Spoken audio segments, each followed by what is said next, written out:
ഇന്നിവിടെ നമ്മൾ ഫിക്സ് ചെയ്യാൻ പോകുന്നത് വിയു എന്ന ബ്രാൻഡിൻ്റെ 4:30 ഫുൾ HD ഡിസ്പ്ലേ വരുന്നൊരു ടി വിയാണ്.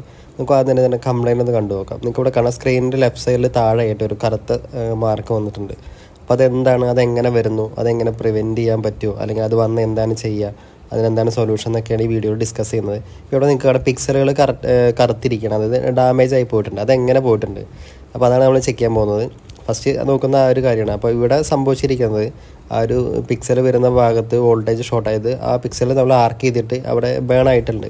അതുകൊണ്ടാണ് ആ ഒരു ഏരിയയിൽ കറുത്തിരിക്കുന്നത്. പക്ഷേ അത് സ്ക്രീനിനെ ഫുള്ളായിട്ട് തന്നെ ബാധിച്ചിട്ടുണ്ട്. ഇപ്പോൾ നിങ്ങൾക്കിവിടെ കാണാം ആ ഫ്രെയിമും കൂടെ അതിൻ്റെ കൂട്ടത്തിൽ ഒരുക്കി പോയിട്ടുണ്ട്. പിക്സലുകൾ തമ്മിൽ ആർക്ക് ചെയ്ത് ഷോർട്ടായിട്ടാണ്, നല്ല ടെമ്പറേച്ചർ കൂടിയിട്ടാണ് അവിടെ ആ ഒരു ഇങ്ങനെ ബേൺ ആയിട്ടുള്ളത്. നമുക്ക് കൈകൊണ്ട് തൊടുമ്പോൾ തന്നെ ചെറിയ രീതിയിലുള്ള ഹീറ്റ് അവിടെ ഉണ്ട്. കുറച്ചധികം നേരം വർക്ക് ചെയ്യുമ്പോൾ നന്നായിട്ട് ആ ഹീറ്റ് കൂടി വരുന്നുണ്ട്. അപ്പോൾ അത് ഇങ്ങനെ വന്നുകൊണ്ട് തന്നെ പിക്ചർ ഫുള്ളായിട്ട് ഫെയ്ഡായി പോയിട്ടുണ്ട്. അപ്പോൾ ഇത് എന്തുകൊണ്ട് വരുന്നു, ഇതിനെന്തെങ്കിലും സൊല്യൂഷൻ ഉണ്ടോ, അപ്പോൾ റിപ്പയർ ചെയ്യാൻ പറ്റുമോ എന്നുകൂടെ ഈ വീഡിയോയിൽ പറയുന്നുണ്ട്. അപ്പോൾ വീഡിയോ സ്കിപ്പ് ചെയ്യാതെ ഫുള്ളായിട്ട് തന്നെ കാണാം. കാരണം തന്നെ എന്തുകൊണ്ട് ഇത്തരത്തിലുള്ള കംപ്ലയിൻറ്റ്സ് വരുന്നു എന്ന് പരിശോധിക്കാം. ഫസ്റ്റ്ലി ഈ ഒരു പാനൽ വന്ന് VA പാനലാണ്. അതായത് നമ്മൾ പറഞ്ഞിട്ടുണ്ട് നേരത്തെ LG അല്ലെങ്കിൽ BOE പോലെ അത്ര ഹാർഡായിട്ടുള്ള ഡിസ്പ്ലേകളല്ല. ഇവിടെ ഈ ഒരു മോഡലിൽ യൂസ് ചെയ്തിട്ടുള്ളത് AUO എന്ന് പറഞ്ഞ ബ്രാൻഡിൻ്റെ ഫുൾ HD ഡിസ്പ്ലേ, അതായത് 3+3 6 കോഫ് വരുന്ന ഫുൾ HD ഡിസ്പ്ലേയാണ് ഇവിടെ യൂസ് ചെയ്തിട്ടുള്ളത്. ഇതേ സെയിം ഡിസ്പ്ലേ സോണി 43 ഇഞ്ചിൽ ഫുൾ HDയിൽ വരുന്നുണ്ട്. ആ ഒരു മോഡലിൻ്റെ ഡിസ്പ്ലേ റീപ്ലേസ് ചെയ്യുന്ന, അതായത് സോണിയിൽ ഫുൾ HDയിൽ വരുന്ന ഇതേ സെയിം ഡിസ്പ്ലേ റീപ്ലേസ്മെൻറ്റ് ചെയ്യുന്ന വീഡിയോയും ചാനലിൽ ചെയ്തിട്ടുണ്ട്. അപ്പോൾ താല്പര്യമുള്ളവർക്ക് ഒന്ന് കണ്ടു നോക്കാം, ലിങ്ക് ഡിസ്ക്രിപ്ഷൻ ബോക്സിൽ കൊടുക്കാം. അപ്പോൾ ഇവിടെ നമ്മൾ റീപ്ലേസ് ചെയ്തതും ഇതേ സെയിം ഡിസ്പ്ലേ തന്നെയാണ്. അപ്പോൾ ഇത് ചിലർക്ക് ഡൗട്ടുണ്ട്, ഇത് റിപ്പയർ ചെയ്യാൻ പറ്റില്ലേ, എന്തുകൊണ്ട് റിപ്പയർ ചെയ്യാൻ പറ്റില്ല എന്നൊക്കെ ഒരു ഡൗട്ട് ഉണ്ടായിരിക്കും. ഈ AUO എന്ന് പറയുന്നത് ഒരു VA പാനലാണ്. അതായത് BOE അല്ലെങ്കിൽ LG പോലെ അത്ര ഹാർഡായിട്ടുള്ള ഡിസ്പ്ലേ അല്ല. അപ്പോൾ അതുകൊണ്ട് കുറച്ചധികം വർഷം കഴിഞ്ഞ് ഒരു 3-4 വർഷം കഴിയുമ്പോൾ തന്നെ അതിൻ്റെ പിക്സലുകൾ നമ്മൾ ആർക്ക് ചെയ്തിട്ട് ഷോർട്ടാവും. അങ്ങനെ ഷോർട്ടായി നമ്മൾ നല്ല രീതിയിൽ തന്നെ ടെമ്പറേച്ചർ കൂടുകയും അത് പിക്സൽ ബേൺ, അതായത് പെർമനൻ്റ് ആയിട്ട് പിക്സൽ ഡാമേജ് ആവാൻ റീസൺ ആവും.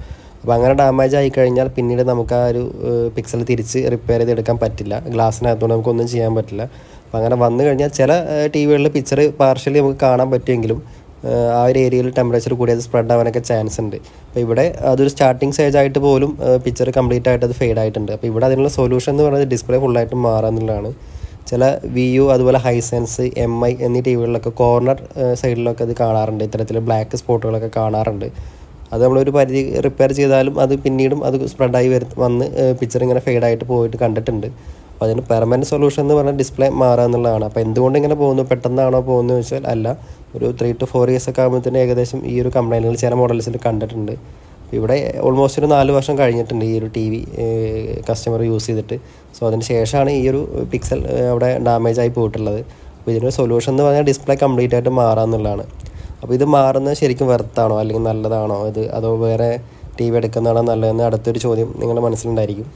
അപ്പോൾ 2 കാര്യങ്ങളാണ് എനിക്ക് പറയാനുള്ളത്. ഇത് എൻ്റെ ഒരു സർവീസ് എക്സ്പീരിയൻസ് വെച്ച് പറയുന്ന ഒരു കാര്യമാണ്. അപ്പോൾ വേറെ കംപ്ലയിൻറ്റ്സ് ഒന്നും ഇല്ലെങ്കിൽ TV ഫുൾ HD TVയുടെ യൂസ് വീട്ടിലുള്ളൂ എങ്കിൽ മസ്റ്റായിട്ടും ഇതിനകത്ത് പുതിയ ഡിസ്പ്ലേ ആയിട്ട് ഉപയോഗിക്കുന്നതാണ് കുറച്ചുകൂടെ ബെറ്റർ ആയിട്ടുള്ള ഓപ്ഷൻ. അല്ല നിങ്ങൾ കുറച്ചുകൂടെ വലിയ സൈസിൽ അപ്ഗ്രേഡ് ചെയ്യുന്നുണ്ടെങ്കിൽ അല്ലെങ്കിൽ 4K TVയിലൊക്കെ നോക്കുന്നുണ്ടെങ്കിൽ വേറൊരു TV വാങ്ങിക്കുന്നതാണ് കുറച്ചുകൂടെ നല്ലത്. അപ്പോൾ നോർമൽ യൂസാണ്, വീട്ടിലെ യൂസിനൊക്കെ ആണെന്നുണ്ടെങ്കിൽ ഈ ഒരു TVനെ അത്യാവശ്യം നല്ല ഒരു പിക്ചർ ക്വാളിറ്റി ഇത് പ്രൊവൈഡ് ചെയ്യും. അപ്പോൾ ഇവിടെ നമ്മൾ ആ ഒരു പാനൽ കത്തിയിരിക്കുന്ന ഭാഗത്തിൽ ഉള്ളിൽ വരുന്ന ഡിഫ്യൂഷൻ ഒരു ഷീറ്റും ചെറുതായിട്ട് ബേണായി പോയിട്ടുണ്ടായിരുന്നു. അപ്പോൾ അത് നമ്മൾ റിമൂവ് ചെയ്ത് മാറ്റിയിട്ടുണ്ട്. അത് വേറെ ഇല്ലാത്തതുകൊണ്ടാണ് നമ്മൾ ഇട്ട് കൊടുക്കാത്തത്. വേറെ TV ഉണ്ടെങ്കിൽ നമ്മൾ ഉറപ്പായിട്ടും വേറെ ഇട്ട് കൊടുക്കാറുണ്ട്. ഇതാണ് നമ്മൾ റീപ്ലേസ് ചെയ്യാൻ പോകുന്ന പുതിയ പാനൽ. സെയിം പാർട്ട് നമ്പർ തന്നെയാണ് വരുന്നത്. AUOൻ്റെ 3+3 കോഫ് വരുന്ന, ടോട്ടൽ 6 കോഫ് വരുന്ന സെയിം ഡിസ്പ്ലേ തന്നെയാണ് ഇവിടെ നമ്മൾ റീപ്ലേസ് ചെയ്യുന്നത്. നമ്മൾ വീഡിയോ സ്ഥിരം കാണുന്നവർക്കറിയാം, നമ്മൾ അപ്ഗ്രേഡ് ചെയ്യുന്ന സമയത്ത് LGO അല്ലെങ്കിൽ BOE ആണ് കൂടുതൽ ഇടാറുള്ളത്. അതിനകത്ത് ഏറ്റവും കൂടുതൽ യൂസ് ചെയ്തിട്ടുള്ളത് BOE എന്ന ബ്രാൻഡാണ്. അപ്പോൾ എന്തുകൊണ്ട് ഇവിടെ അത് യൂസ് ചെയ്യുന്നില്ല? ഇവിടെ നമുക്ക് വരുന്നത് ഇതിനകത്തുള്ള മദർ ബോർഡിൽ AUO എന്ന് പറഞ്ഞ ബ്രാൻഡിൻ്റെ പാനലിൻ്റെ സർക്യൂട്ടാണ് ഇൻ്റഗ്രേറ്റ് ചെയ്തിട്ടുള്ളത്. അതായത് ടീക്കോൺ ബോർഡ് ഇല്ല, പകരം ആ ഒരു മദർ ബോർഡിൽ തന്നെ അത് ഇൻ്റഗ്രേറ്റ് ചെയ്ത് വരുന്നുണ്ട്. അപ്പോൾ അതുകൊണ്ട് നമുക്ക് ഈ ഒരു ഡിസ്പ്ലേ മാത്രമേ ഇപ്പോൾ നിലവിൽ ഇതിനകത്ത് ഇടാൻ പറ്റുള്ളൂ. അപ്പോൾ അതുകൊണ്ടാണ് നമ്മൾ ഈ സെയിം ഡിസ്പ്ലേനെ ഇവിടെ റീപ്ലേസ് ചെയ്യുന്നത്. ഇത് അത്ര മോശം ഡിസ്പ്ലേ ഒന്നും അല്ല, ഒരു 4 വർഷം വരെയൊക്കെ മിനിമം ലൈഫ് കിട്ടാറുണ്ട്. അപ്പോൾ LG അല്ലെങ്കിൽ BOEന് അത്ര അല്ലെങ്കിൽ പോലും കുറച്ചധികം ലൈഫ് കിട്ടുന്നൊരു ഡിസ്പ്ലേ തന്നെയാണ്. അപ്പോൾ ഇത് നമ്മൾ ഡിസ്പ്ലേ റീപ്ലേസ് ചെയ്യുന്നത് വളരെ ശ്രദ്ധിച്ചിട്ടാണ്, ഓരോ വീഡിയോയിലും പറയുന്നുണ്ട്. അത് കറക്റ്റായിട്ട് തന്നെയാണ് റീപ്ലേസ് ചെയ്യുന്നത്, അത് ഹാൻഡിൽ ചെയ്യുന്നതൊക്കെ. അപ്പോൾ അത് ഒരു വീഡിയോ കണ്ടതിന് ശേഷം നിങ്ങളത് അഴിക്കാനോ ഡിസ്പ്ലേ റിലേറ്റഡ് ഇഷ്യൂകളെ സോൾവ് ചെയ്യാൻ ശ്രമിക്കരുത്. അത് നമുക്ക് ലാഭത്തിനൊക്കെ കൂടുതൽ നഷ്ടമാണ് ഉണ്ടാക്കുകയുള്ളൂ. ഈ MIയുടെ ചില TVകളിൽ MI ASR അത്തരത്തിലുള്ള 4K TVകളിലൊക്കെ പിക്ചർ നോ പിക്ചറായി പോകുന്ന സമയത്ത് അത് റെഡിയാക്കി കഴിഞ്ഞാലും കോർണർ സൈഡുകൾ ചെറിയൊരു ബ്ലാക്ക് ഷെയ്ഡുകൾ കാണാറുണ്ട്. അതായത് പിക്സലുകൾ ഇങ്ങനെ ഫെയ്ഡായി ഡെഡായി പോയിട്ട് ആ ഒരു കർവായിട്ട് കാണാറുണ്ട് അവിടെ. അപ്പോൾ ഇത്തരത്തിൽ പിക്സൽ ഡാമേജ് ആയി കഴിഞ്ഞാൽ അതിനൊരു പെർമനൻ്റ് ആയിട്ടുള്ള റിപ്പയറിങ് സൊല്യൂഷൻ ഇല്ല. അതിനാകെ ഒരു സൊല്യൂഷൻ ഡിസ്പ്ലേ ഫുള്ളായിട്ട് മാറുക എന്നുള്ളത് മാത്രമേ ഉള്ളൂ. അപ്പോൾ അപ്പോഴും ഓർത്ത് വയ്ക്കുക. അപ്പോൾ ഡിസ്പ്ലേ ഇത്തരത്തിലൊക്കെ കറുത്ത സ്പോട്ടുകളോ അല്ലെങ്കിൽ കോർണേഴ്സുകളൊക്കെ കണ്ടു കഴിഞ്ഞാൽ കാണുന്ന ആ സമയത്ത് തന്നെ നമുക്ക് റിപ്പയർ ചെയ്താൽ കുറച്ചുകൂടെ നാൾ ഉപയോഗിക്കാൻ പറ്റും. എങ്കിൽ പോലും അതൊരു ലോങ് പീരീഡ് നമുക്ക് കിട്ടാറില്ല. അപ്പോൾ രണ്ടാമത് ഫുള്ളായിട്ട് പോകുന്ന സമയത്ത് ഡിസ്പ്ലേ എൻ്റയർ ഫുൾ ആ ഒരു ഗ്ലാസ് തന്നെ ഇപ്പോൾ നമ്മൾ മാറിയിട്ടുള്ള ഈ ഡിസ്പ്ലേ തന്നെ കംപ്ലീറ്റ് മാറേണ്ടി വരും. അപ്പോൾ ഇവിടെ നമ്മൾ ചെയ്തിട്ടുള്ള അതാണ്, ആ സെയിം ഡിസ്പ്ലേ തന്നെ ഇവിടെ റീപ്ലേസ് ചെയ്തിട്ടുണ്ട്. അപ്പോൾ ഡിസ്പ്ലേ കറക്റ്റായിട്ട് പ്ലേസ് ചെയ്തതിന് ശേഷം നമ്മൾ ആ ഒരു ഫ്രെയിമിനകത്തുള്ള പൊടി ഡസ്റ്റും കാര്യങ്ങളൊക്കെ ക്ലീൻ ചെയ്തതിന് ശേഷം ആ ഫ്രെയിമും കൂടെ ഇൻസ്റ്റാൾ ചെയ്ത് കൊടുക്കാൻ പോവാണ്. അപ്പോൾ ഇവിടെ ഈ ഫ്രെയിമിൻ്റെ ഏറ്റവും ബോട്ടം സൈഡിലാണ് ഇതിൻ്റെ സ്ക്രൂ വരുന്നത്, ബാക്കി 3 സൈഡിൽ ലോക്കാണ് വരുന്നത്. അപ്പോൾ ഇത്തരത്തിൽ ലോക്ക് വരുന്ന ടി വികളിൽ വളരെയധികം സജസ്റ്റഡായി ലോക്കുകൾ ഇടാറ്, കാരണം അത് കറക്റ്റ് പ്രസ്സായിരുന്നില്ലെങ്കിൽ ചെറിയ രീതിയിലൊക്കെ ഡിസ്പ്ലേ ഡാമേജ് വരാനൊക്കെ ചാൻസ് ഉണ്ട്. അപ്പോൾ ഇത്തരത്തിൽ ഡിസ്പ്ലേയുടെ കാര്യങ്ങൾ ചെയ്യുമ്പോൾ വളരെയധികം ശ്രദ്ധിച്ചിട്ടാണ് ഓരോ വർക്ക് ചെയ്യാറ്. നിങ്ങൾക്ക് വീഡിയോ കാണുമ്പോൾ മനസ്സിലാവും എത്രത്തോളം കെയർഫുള്ളായിട്ടാണ് ചെയ്യുന്നതെന്നൊക്കെ.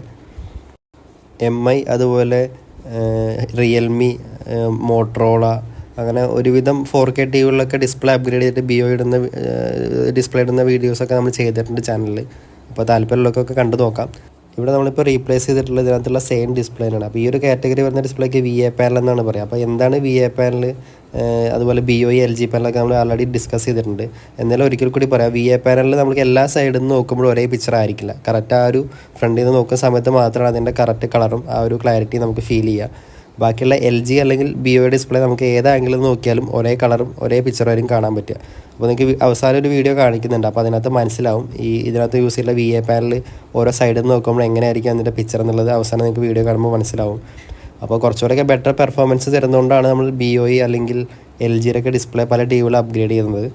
അപ്പോൾ നിലവിൽ ഇപ്പോൾ ഉള്ളതിൽ കുറച്ചുകൂടെയൊക്കെ ബെറ്റർ എന്ന് പറയുന്നത് BOE ഡിസ്പ്ലേ ആണ്. LGനേക്കാളും ഒരു സ്ലൈറ്റ്ലി കുറച്ചുകൂടെ ലൈഫും ഒരു പെർഫോമൻസും കുറച്ചുകൂടെ നല്ലത് BOE ഡിസ്പ്ലേ ആണ്. അപ്പോൾ അതുകൊണ്ടാണ് നമ്മൾ കൂടുതൽ വീഡിയോസിനകത്തും അത് അപ്ഗ്രേഡ് ചെയ്യുന്നതായിട്ട് ചെയ്യുന്നത്. അപ്പോൾ നിങ്ങൾക്കൊക്കെ TV ഉണ്ടെങ്കിൽ, ഇങ്ങനെ കംപ്ലൈൻ്റ് ഒക്കെ ആയിട്ടുണ്ടെങ്കിൽ ഇത്തരത്തിൽ അപ്ഗ്രേഡ് ചെയ്യാനുള്ള അല്ലെങ്കിൽ BOE ഡിസ്പ്ലേക്ക് അപ്ഗ്രേഡ് ചെയ്യാനുള്ള ഓപ്ഷൻ ചെക്ക് ചെയ്യുക. TV വാങ്ങിച്ചിട്ട് ഒരു 3-4 വർഷത്തിനുള്ളിലാണ് ഡിസ്പ്ലേ കംപ്ലൈൻ്റ് ആയതെങ്കിൽ ഇങ്ങനെ ഡിസ്പ്ലേ അപ്ഗ്രേഡ് ചെയ്യാനുള്ള ഓപ്ഷൻ ചെക്ക് ചെയ്തതിന് ശേഷം വേറെ കംപ്ലൈൻറ്റ്സ് ഒന്നും ഇല്ലെങ്കിൽ മസ്റ്റായിട്ടും ഇങ്ങനെ ഒരു ഓപ്ഷൻ ചെയ്യുന്നതാണ് നല്ലത്. എന്തുകൊണ്ടാണ് ഇവിടെ നമ്മൾ പാനൽ അപ്ഗ്രേഡ് ചെയ്യാതെ സെയിം ഡിസ്പ്ലേ തന്നെ റീപ്ലേസ് ചെയ്തിട്ടുള്ളതെന്ന് ആൾറെഡി പറഞ്ഞിട്ടുണ്ട്. ഇതിൻ്റെ ഈ പാനലിൻ്റെ ടീക്കോൺ ബോർഡ് മദർ ബോർഡിനകത്ത് ഇൻറ്റഗ്രേറ്റഡ് ആണ്, അതായത് അതിൽ തന്നെ ഇൻബിൽട്ടായിട്ട് വരുന്നുണ്ട്. സോ അതുകൊണ്ട് നമുക്ക് വേറെ ഡിസ്പ്ലേ ഇടാനുള്ള ഓപ്ഷൻ ഇല്ല. അതുകൊണ്ടാണ് ഇവിടെ ഈ സെയിം ഡിസ്പ്ലേ തന്നെ യൂസ് ചെയ്തിട്ടുള്ളത്. അപ്പോൾ അല്ല ടീക്കോൺ ബോർഡ് ഉള്ളതാണെങ്കിൽ ഉറപ്പായിട്ട് നമ്മൾ ഇവിടെ ചെയ്യുന്നത് BOE ഡിസ്പ്ലേ ആണ്. അപ്പോൾ BOE ഡിസ്പ്ലേ എങ്ങനെയായാലും നമുക്കൊരു 5 വർഷമൊക്കെ മിനിമം ലൈഫ് കിട്ടാറുണ്ട്. 5-6 വർഷം കൂടുന്ന ടിവികൾ ഇപ്പോഴും ഉണ്ട്. അപ്പോൾ അതുകൊണ്ടാണ് നമ്മൾ BOE ഡിസ്പ്ലേ കൂടുതൽ അപ്ഗ്രേഡ് ചെയ്യാൻ അത് യൂസ് ചെയ്യുന്നത്. ഇവിടെ നമ്മൾ ഡിസ്പ്ലേ ഒക്കെ റീപ്ലേസ് ചെയ്ത് അതിൻ്റെ FFC കേബിളൊക്കെ കണക്ട് ചെയ്തിട്ടുണ്ട്. ശേഷം നമുക്ക് TV ഒന്ന് ഓൺ ചെയ്ത് നോക്കണുണ്ട്, പിക്ചറൊക്കെ കറക്റ്റാണോ വന്നതെന്ന് ചെക്ക് ചെയ്യേണ്ടതുണ്ട്. അപ്പോൾ അതിന് മുമ്പായിട്ട് നമ്മൾ ആ ഒരു FFC കേബിൾ കറക്റ്റായിട്ട് തന്നെ അതിനകത്ത് കണക്ട് ചെയ്ത് കൊടുക്കണം. അപ്പോൾ അതിനകത്ത് ഡസ്റ്റ് കാര്യങ്ങളൊക്കെ ഉണ്ടെങ്കിൽ അതൊക്കെ റിമൂവ് ചെയ്തിട്ടാണ് നമ്മൾ കണക്ട് ചെയ്ത് കൊടുക്കാറ്. പക്ഷേ ഇവിടെ ഡസ്റ്റ് ഒന്നുമില്ല. നേരത്തെ പാനൽ റിമൂവ് ചെയ്യുന്ന സമയത്ത് നമ്മൾ അതിൻ്റെ സെൻസറൊക്കെ റിമൂവ് ചെയ്ത് മാറ്റി വെച്ചായിരുന്നു. അപ്പോൾ അതൊക്കെ തിരിച്ച് കണക്ട് ചെയ്തിട്ടാണ് നമ്മളിവിടെ ഓൺ ചെയ്ത് നോക്കാൻ പോകുന്നത്. അപ്പോൾ ഇതുപോലെ നിങ്ങളുടെ TV ഒക്കെ കംപ്ലൈൻ്റ് ആണെങ്കിൽ, ഇത്തരത്തിൽ പിക്സൽ ഡാമേജ് ഒക്കെ വന്ന ഒരു 4 വർഷത്തിനുള്ളിലാണെങ്കിൽ അല്ലെങ്കിൽ 4 വർഷം വരെയൊക്കെ ലൈഫ് കിട്ടിയിട്ടുണ്ടെങ്കിൽ മസ്റ്റായിട്ട് ഡിസ്പ്ലേ മാറി ഉപയോഗിക്കുന്നതാണ് കുറച്ചുകൂടെ നല്ല ഓപ്ഷൻ എന്നാണ് എനിക്ക് തോന്നിയിട്ടുള്ളത്. അപ്പോൾ അത് എല്ലാവരെയും നിർബന്ധിക്കുകയല്ല, എൻ്റെ പേഴ്സണൽ എക്സ്പീരിയൻസ് കൊണ്ട് പറയുന്ന കാര്യമാണ്. ഇവിടെ നമ്മുടെ ചാനലിന് മുമ്പും ഇതുപോലെ ഒരു ഫുൾ HD ഡിസ്പ്ലേ VUയിൽ മാറുന്ന വീഡിയോ ചെയ്തിട്ടുണ്ട്. അപ്പോൾ അതിൻ്റെ ലിങ്ക് ഡിസ്ക്രിപ്ഷൻ ബോക്സിൽ കൊടുക്കാൻ താല്പര്യമുള്ളവർക്ക് കണ്ടു നോക്കാം. അപ്പോൾ അവിടെ നമുക്ക് കംപ്ലൈൻറ്റ് ഡിസ്പ്ലേ കുറേ ലൈൻസ് ആയിരുന്നു, ഇതുപോലെ പിക്സൽ ഡാമേജ് ആയതല്ല. അവിടെ നമ്മൾ ഫുള്ളായിട്ട് തന്നെ റീപ്ലേസ് ചെയ്യണം ചെയ്തത്, റിപ്പയർ ചെയ്തിട്ടില്ല. കാരണം ഇത് റിപ്പയർ ആയെങ്കിൽ തന്നെ അധികം ലൈഫ് കിട്ടാറില്ല. അതുകൊണ്ടാണ് കൂടുതലും ഈ ലൈൻസൊക്കെ വന്നത് ഫുള്ളി കംപ്ലീറ്റ്ലി മാറാൻ തന്നെ പറയുന്നത്. അപ്പോൾ എല്ലാ പാനലുകളും അങ്ങനെയാണെന്നല്ല, ചില പാനലുകൾ ചെയ്താലും കുറച്ചധികം നാളൊന്നും കിട്ടാറില്ല. അപ്പോൾ അതിനൊക്കെ കുറച്ചുകൂടെ ബെറ്റർ ഓപ്ഷൻ ഡിസ്പ്ലേ ആയിട്ട് മാറുന്നതാണ്. അപ്പോൾ ഇവിടെ നമ്മൾ TV ഓണാക്കി നോക്കിയിട്ടുണ്ട്, വേറെ കുഴപ്പമൊന്നുമില്ല, ബാക്കിയെല്ലാം കറക്റ്റാണ്. ആൾറെഡി ഇതിനകത്ത് കടന്നിരുന്ന പാനൽ തന്നെയാണ് നമ്മളിപ്പോൾ ഇട്ടിരിക്കുന്നത്. അപ്പോൾ അതുകൊണ്ട് വേറെ ഒന്നും നമുക്കതിനകത്ത് മോഡിഫൈ ചെയ്യേണ്ട കാര്യങ്ങളൊന്നും വന്നിട്ടില്ല. ഇനി നമ്മൾ ആ ഒരു സ്പീക്കറും 2 സ്പീക്കറും അതിനകത്ത് ഇൻസ്റ്റാൾ ചെയ്തിട്ട് ബാക്ക് കവറിൽ ക്ലോസ് ചെയ്തിട്ട് TV കംപ്ലീറ്റ്ലി അത് പഴയ പോലെ തന്നെ ക്ലോസ് ചെയ്യാൻ പോവാണ്. അപ്പോൾ ഇതിന് അവസാനം കാണിക്കുന്നുണ്ട് 2 സൈഡിൽ നിന്നുള്ള വ്യൂസോടെ ഇതിൽ ഈ വീഡിയോയിൽ കാണിക്കുന്നുണ്ട് അവസാനം. അപ്പോൾ അത് കണ്ടു നോക്കുക. അപ്പോൾ നിങ്ങൾക്ക് മനസ്സിലാവും എന്തുകൊണ്ടാണ് VA പാനലിനൊക്കെ കുറച്ചുകൂടെ വ്യൂവിങ് ആംഗിളും അതുപോലെ ഓരോ സൈഡിൽ നിന്ന് നോക്കുമ്പോഴുള്ള ഒരു പിക്ചർ ക്വാളിറ്റിയും LG അല്ലെങ്കിൽ BOEക്ക് കൂടുതലാവേണ്ട റീസൺ നിങ്ങൾക്ക് മനസ്സിലാവും. അപ്പോൾ എന്തായാലും വീഡിയോ ലാസ്റ്റ് വരെ തന്നെ കാണാം. ഇവിടെ എല്ലാ VA പാനലും ലൈഫ് കുറവാണെന്ന് ഒരിക്കലും പറയുന്നില്ല. കാരണം മുമ്പൊക്കെ ഇറക്കിയിരുന്ന TCLൻ്റെ അല്ലെങ്കിൽ ചില മോഡൽസിൻ്റെ ഒക്കെ ടിവികളിൽ ST പാനലൊക്കെ വന്നിട്ടുണ്ട്, അതും VA പാനലാണ്. പക്ഷേ ഇപ്പോഴും വർക്ക് ചെയ്യുന്ന ടിവികളുണ്ട്. ഇപ്പോൾ നിലവിലൊരു സിറ്റുവേഷൻ അനുസരിച്ച് കുറച്ചുകൂടെ ലൈഫ് കൂടുതൽ ഈ BOE അതല്ലെങ്കിൽ LGയുടെ ഡിസ്പ്ലേക്കാണ് കണ്ടിട്ടുള്ളത്. അപ്പോൾ അതുകൊണ്ടാണ് അത് എടുത്തെടുത്ത് പറയുന്നത്. അല്ലാതെ VA പാനൽ മോശമാണെന്നുള്ള അഭിപ്രായം എനിക്കില്ല. ചില പാനലുകൾ കംപ്ലയിൻറ്റ്സ് കൂടുതലാണ്. അപ്പോൾ അതൊക്കെ നമ്മൾ വീഡിയോയിൽ ഒരുപാട് വീഡിയോസ് ചെയ്തിട്ടുണ്ട്. അപ്പോൾ നിങ്ങളൊന്ന് താല്പര്യമുള്ളവർക്ക് കണ്ടു നോക്കാം ചാനലിൽ. VA പാനലാണോ കട്ടിയുള്ള ഡിസ്പ്ലേ ആണോ ചെക്ക് ചെയ്യുന്നത് എങ്ങനെ വീഡിയോസിൽ പറഞ്ഞിട്ടുണ്ട്. ഇത്തരത്തിൽ കൈകൊണ്ട് തട്ടി നോക്കിക്കഴിഞ്ഞാൽ ചെറിയ രീതിയിൽ അവിടെ ലൈറ്റ് വരുന്നുണ്ടെങ്കിൽ അത് VA പാനലുകളായിരിക്കും. അപ്പോൾ അതെല്ലാം മോശമാണെന്നല്ല, പക്ഷേ പൊതുവേ കുറച്ചുകൂടെ നല്ലത് ഹാർഡ് ഡിസ്പ്ലേ ആണ്, കട്ടി കൂടിയ ഡിസ്പ്ലേകളാണ്.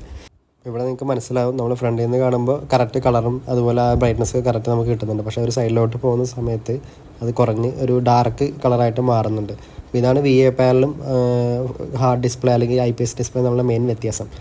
അപ്പോൾ വീഡിയോ നിങ്ങൾക്ക് യൂസ്ഫുൾ ആയി തോന്നുകയാണെങ്കിൽ ചാനൽ സബ്സ്ക്രൈബ് ചെയ്യാനും അതുപോലെ വീഡിയോസ് ലൈക്ക് ചെയ്യാനും മറക്കരുത്.